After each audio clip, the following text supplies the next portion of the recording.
नमस्कार विद्यार्थी मित्रांनो, सर्वप्रथम स्पर्धा परीक्षा राज्यशास्त्र या यूट्यूब चॅनल मध्ये आपलं सर्वांचं स्वागत आहे। आज आपण राज्यशास्त्राच्या अभ्यासामधील करिअरच्या संधी कोणत्या आहेत या घटकाच्या संदर्भात माहिती घेणार आहोत। मागील काही व्हिडिओमध्ये आपण करिअरच्या संधीच्या संदर्भात माहिती घेतलेली आहे, त्याचाच हा उर्वरित पार्ट आहे, हे लक्षात असू द्या। मात्र राज्यशास्त्राचा अभ्यास करण्यासाठी आपल्याला जी गोडी लागते ती गोडी आपल्यामध्ये निर्माण झालेली असेल, राज्यशास्त्र हा विषय मुख्य विषय म्हणून तुम्ही BA प्रथम वर्षासाठी निवडला असेल तर निश्चितच तुम्हाला या सर्व गोष्टी माहीत असणं अत्यंत गरजेचं आहे।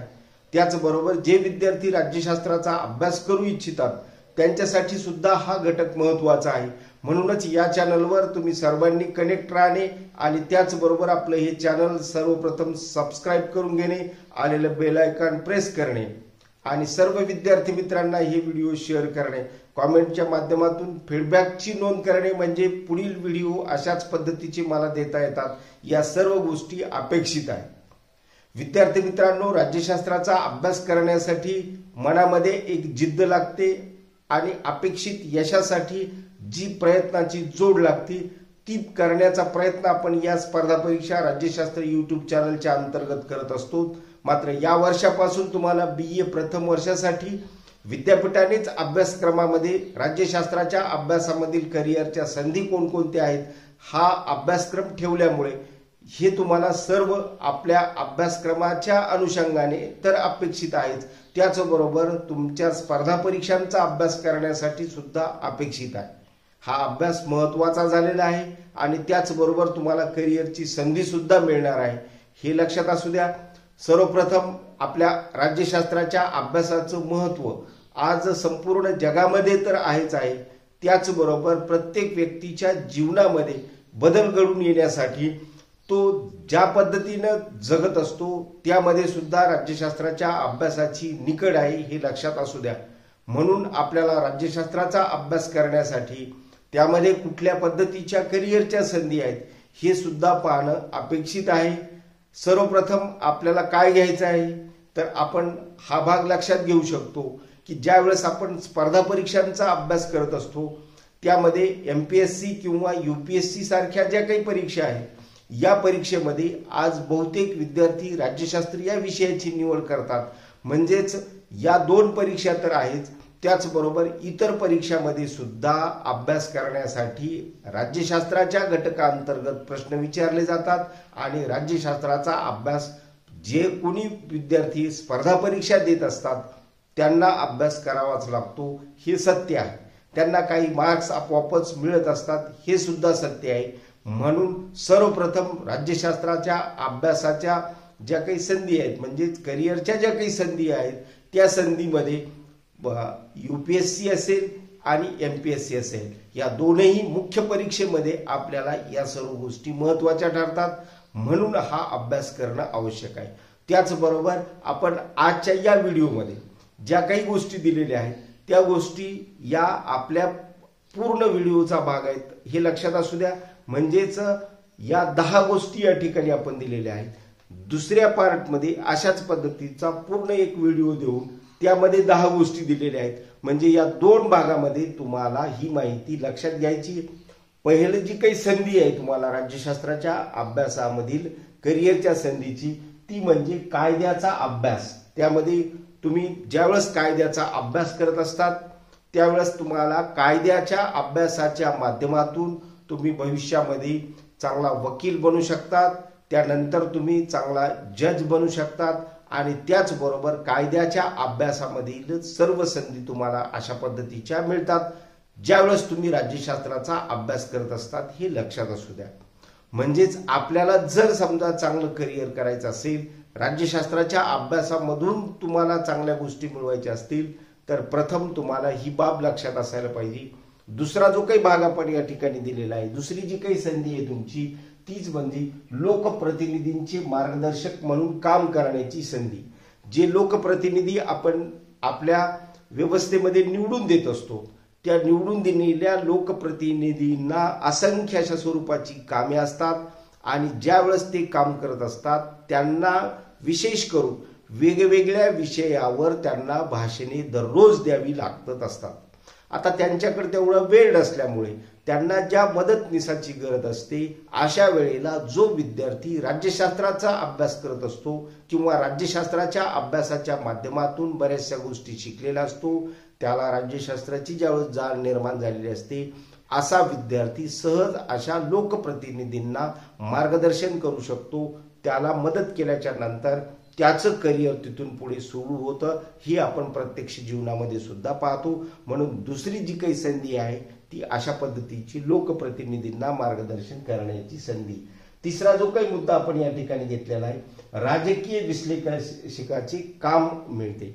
ज्यावेळेस आपण राज्यशास्त्रामध्ये एक अंडर ग्रॅज्युएटची डिग्री सुरुवात करतो, ज्यावेळेस ती डिग्री मिळवतो आणि त्याच नंतर त्याच विषयामध्ये ज्यावेळेस पोस्ट ग्रॅज्युएटची डिग्री मिळवतो, त्यावेळेस आपल्याला असं लक्षात येईल त्या विषयाची जी काही अभ्यासाची खोली आहे आपली वाढत जाते आणि त्यामुळे आपण एका विशिष्ट भूमिकेमध्ये येतो. ती म्हणजेच पॉलिटिकल ॲनालिसिस जे आहे, राजकीय विश्लेषक म्हणून जे काही आपल्याला काम करण्याची संधी मिळू शकते ती आपल्या अभ्यासाच्या या सर्व गोष्टीमध्ये मिळू शकते. म्हणून आपल्याला हा सुद्धा भाग लक्षात घ्यावा लागतो. राज्यशास्त्राच्या अभ्यासाअंतर्गत ही सुद्धा एक करिअरची संधी आहे, हे लक्षात असू द्या. त्यानंतरचा जो काही भाग, राजकीय सभा भाषणांची तयारी करता येते. ज्यावेळेस प्रत्यक्ष जीवनामध्ये आपण काम करत असतो त्यावेळेला आपल्याला अशाच पद्धतीच्या गोष्टींना सामोरं जावं लागत असतं. म्हणजे ज्यावेळेस स्वतः आपण सुद्धा ज्यावेळेस राजकारणाची संधी शोधत असतो त्यावेळेला तुम्हाला सभाधिकपणा असेल किंवा भाषणाची जी काही तयारी असेल ही तयार करण्यासाठी सुद्धा चांगल्या पद्धतीची संधी मिळत असते. ही करिअरची संधी आपल्याला हा राज्यशास्त्राचा अभ्यास केल्याच्या नंतर मिळते, हे आपण लक्षात घ्यायला पाहिजे. म्हणजेच राज्यशास्त्राअंतर्गत ज्या काही करिअरच्या संधी आहेत त्या करिअरच्या संधी अंतर्गत अशा एक भागाचा आपण या ठिकाणी टप्पा लक्षात घेत आहोत. त्यानंतरचा जो काही पाचवा जो काही मुद्दा आहे तो आहे राजकीय पत्रकार म्हणून संधी मिळत असते.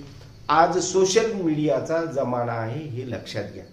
म्हणजेच आज आपण असं पाहतो की समाज माध्यमावर ज्या पद्धतीनं कुठलीही माहिती सहजरित्या प्रसारित होत असते, लोक सुद्धा त्याला प्रतिसाद देत असतात आणि तो प्रतिसाद दिल्याच्या नंतर त्याचा जो काही परिणाम आपल्या व्यक्तिमत्वावर होत असतो तो व्यक्तिमत्वावर परिणाम कशा पद्धतीचा करावा याचा सर्वसाधारणपणे हे काम राजकीय पत्रकार अतिशय खुबीने करत असतात. म्हणून आज आपल्याला असं दिसेल की ज्यावेळेस आपण असं पाहतो की पॉलिटिकल जर्नलिझमची जी काही संधी आहे ती संधी आपल्याला राज्यशास्त्राच्या अभ्यासाच्या माध्यमातून मिळत असते. अशाच पद्धतीचा पॉलिटिकल जर्नलिझमचा जो काही पेपर आहे तो सुद्धा पेपर आपल्या या राज्यशास्त्राच्या अभ्यासाअंतर्गत आपल्या विद्यापीठामध्ये तुम्हाला अभ्यासासाठी ठेवलेला आहे. तो फक्त वेगळ्या ठिकाणी आहे हे लक्षात असू द्या. म्हणजेच राज्यशास्त्राच्या संधी अंतर्गत तुम्हाला या सर्व गोष्टी तुम्हाला मिळतात आणि या संधीच्या माध्यमातून आपलं करिअर घडत जातं हे तुम्हाला लक्षात पाहिजे. नंबर 6 जो काही मुद्दा आपण घेतलेला आहे, टीव्ही साठी वृत्तनिवेदक कॉमेंटेटरचे काम तुम्हाला सहज मिळते. टीव्हीच्या क्षेत्रामध्ये आपण असं पाहतो की जसं आपण कुठल्याही चॅनलच्या माध्यमातून काम करत असतो त्यावेळेस आपल्याकडे जर आपल्या विषयाचं ज्ञान असेल त्या ज्ञानाच्या माध्यमातून आज या समाज माध्यमाला म्हणजेच टीव्हीवर जे काही वेगवेगळे अँकर दिसतात त्यांचे जे काही रोल दिसतात दिवसभर आपल्यावर टीव्हीच्या माध्यमातून ते आपल्या समोर दिसत असतात, त्यांच्यामुळे आपलं मत परिवर्तन होतं हे लक्षात घ्या. लोकशाहीमध्ये लोकांच्या मताला अतिशय किंमत असते आणि ते बदलण्याची ताकद अशा एका कॉमेंटेटरमध्ये असते हे लक्षात असू द्या. म्हणजेच टीव्हीचा जो वृत्तनिवेदक आहे तो ज्यावेळेस बातमी देत असतो त्या बातमीच्या देण्याच्या पद्धतीमध्ये त्याचे स्वतःचे सुद्धा तो मत वेगवेगळ्या पद्धतीनं नोंदवत असतो आणि अशा पद्धतीचं काम आज राज्यशास्त्राच्या अभ्यासानंतर विद्यार्थ्यांना मिळू लागलेलं आहे. जागतिक पातळीवर अशा पद्धतीच्या या संधीच निर्माण झालेल्या आहेत. त्यासाठी साधारणपणे आपल्याला हा अभ्यास करणं आवश्यक आहे. म्हणजेच राज्यशास्त्राच्या अभ्यासामध्ये ज्या करिअरच्या संधी आहेत त्या करिअरच्या संधी अशा पद्धतीने आपल्याला लक्षात घ्याव्या लागतात आणि आपल्याला राज्यशास्त्राचा अभ्यास या वर्षीच्या या आपल्या अभ्यास पेपरमध्ये करणं सुद्धा अपेक्षित आहे. नंबर 7 आहे आंतरराष्ट्रीय पातळीवर राजनयज्ञ आणि मुत्सद्द्यांची जी काही संधी आहे ती. आपण पाहतो जागतिक पातळीवर सुद्धा वेगवेगळ्या पद्धतीनं ज्यावेळेस आपण आंतरराष्ट्रीय विषय म्हणतो किंवा आंतरराष्ट्रीय संबंधाचा अभ्यास करतो त्यावेळेला तुम्हाला असं लक्षात येईल की आंतरराष्ट्रीय पातळीवर जी डिप्लोमॅट असतात किंवा जे मुत्सद्दी लोक काम करत असतात त्यावेळेला अशा लोकांकडं राजकीय भान असणं अत्यंत गरजेचं असतं आणि ते राज्यशास्त्राच्या अभ्यासातून म्हणजे बेसिक जो काही अभ्यास आहे थिअरीचा जो काही अभ्यास आहे तो थिअरीचा अभ्यास एखाद्या विषयाचा आपला जर झालेला असेल तर अशा वेळेला इंटरनॅशनल पातळीवर सुद्धा हे काम आज मिळू लागलेले आहेत. त्यामध्ये भाषेचा मुद्दा येतो. ती भाषेचा मुद्दा जर आपण सॉल्व्ह केला तर निश्चितच आपल्याला अशा पद्धतीच्या संधी आज मिळू लागलेल्या आहेत. म्हणून राज्यशास्त्राचा अभ्यास प्रत्येकानेच करावा असा हा विषय आहे. गोडी लागणारा विषय आहे. MPSC UPSC बरोबरच अशा पद्धतीच्या सर्व पातळीवर तुम्हाला हा विषय महत्वाचा आज ठरत आहे हे लक्षात घ्या. नंबर 8वा जो काही मुद्दा आहे तो राज्य प्रमुखांना मार्गदर्शन करण्याची संधी मिळत असते. विद्यार्थी मित्रांनो, ज्यावेळेस एखादा नेता किंवा आपला जनप्रतिनिधी नेतृत्व करत असतो त्यावेळेस त्या नेतृत्वामध्ये मुख्यत्वे करून जे आपोआपच चीफ पदावर जात असतात किंवा मेन पदावर लोक असतात अशा वेळेला मुख्यमंत्री असेल किंवा प्राईम मिनिस्टर्स असतील यांच्या माध्यमातून किंवा त्यांना ज्या वेळेस अशा सल्लागारांची मदत लागत असते त्यावेळेला असं ज्ञान प्राप्त केलेला व्यक्ती निश्चितच एखाद्या राज्यप्रमुखाला मार्गदर्शन करण्याची संधी सुद्धा घेऊ शकतो. म्हणजेच देशामध्ये आंतरराष्ट्रीय पातळीवर कुठल्या घडामोडी घडाव्यात इथपर्यंतची मजल आज राज्यशास्त्राच्या अभ्यासकाची चाललेली आहे हे लक्षात असू द्या. म्हणजेच हा अभ्यास किती महत्वाचा आहे. एखाद्या राज्यप्रमुखाला मार्गदर्शन करण्याची संधी याच्यापेक्षा कुठली मोठी संधी असू शकते.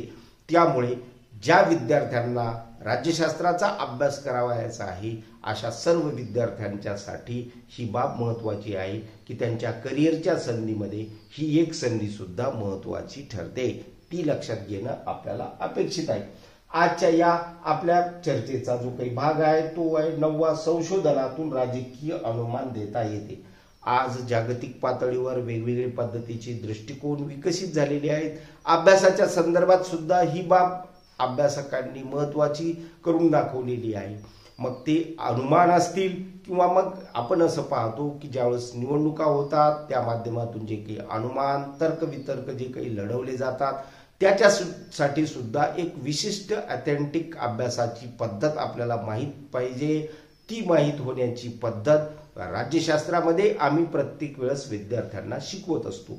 म्हणजे ज्या वेळेस आपण प्रत्यक्ष जीवनाच्या एंट्रीमध्ये प्रवेश करत असतो त्यावेळेला राज्यशास्त्राचा वापर करून प्रत्येक विद्यार्थ्याला अशा पद्धतीच्या वेगवेगळ्या पद्धतीच्या संधी मिळतात. त्यामुळे राज्यशास्त्राचा अभ्यास करणं महत्त्वाचं ठरतं आणि त्या अभ्यासामुळेच आज आपण जागतिक पातळीवर आपलं स्थान चांगल्या पद्धतीचं निर्माण करू शकतो. असा दृष्टिकोन आज राज्यशास्त्राच्या अभ्यासकामध्ये निर्माण झालेला आहे. हे सत्य आपल्याला नाकारता येत नाही आणि म्हणूनच हा अभ्यास सुद्धा महत्त्वाचा आहे. तर तो कोणता अभ्यास? तर राज्यशास्त्राच्या अभ्यासाअंतर्गत या संधी आहेत म्हणून तो राज्यशास्त्राचा अभ्यास हे लक्षात असू द्या. त्याचबरोबर 10वा मुद्दा जो काही आजचा आपण घेतलेला आहे तो आहे राज्यघटनेचा अभ्यासक बनून नवीन संधी आपल्याला आज मिळत आहे.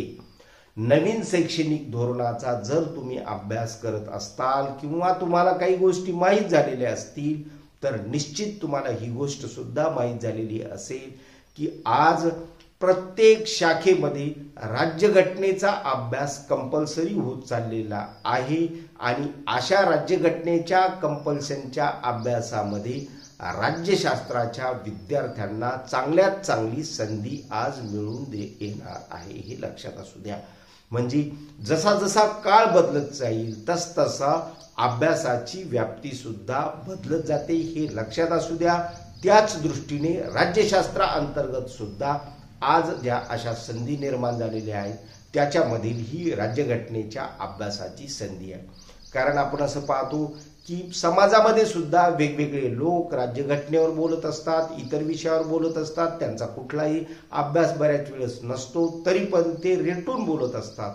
मात्र एक राज्यशास्त्राचा अभ्यास किंवा राज्यशास्त्र घेऊन पदवीधर झालेला विद्यार्थी किंवा पदव्युत्तर विद्यार्थी ज्यावेळेस बोलत असतो त्याच्या बोलण्याला समाजामध्ये सुद्धा एक वेटेज निर्माण झालेलं असतं आणि एक व्यवस्था चांगल्यात चांगली व्हावी याच्यासाठीचा तो जो काही प्रयत्न करू शकतो तो प्रयत्न हा राज्यशास्त्राचा विद्यार्थी चांगल्यात चांगल्या पद्धतीनं करू शकतो. म्हणून आपल्याला हे लक्षात घ्यायचं की राज्यशास्त्राचा अभ्यास केल्याच्या नंतर ज्या करिअरच्या संधी उपलब्ध झालेल्या आहेत त्या करिअर संधीचा आपण या ठिकाणी थोडक्यात या 10 मुद्द्यामध्ये वृत्तांत आजच्या या व्हिडिओच्या माध्यमातून घेतलेला आहे. उर्वरित जो काही पार्ट आहे तो आपल्या वेळेच्या अभावी पुढच्या व्हिडिओमध्ये देणार आहोत. म्हणजेच हा आपल्या आज या राज्यशास्त्रातील अभ्यासाच्या करिअर संधीचा हा पहिला भाग आहे. दुसरा भाग आपण लवकरच येणाऱ्या कालखंडात देणार आहोत. आजच्या व्हिडिओचा एवढा संदेश पुरे आहे. धन्यवाद.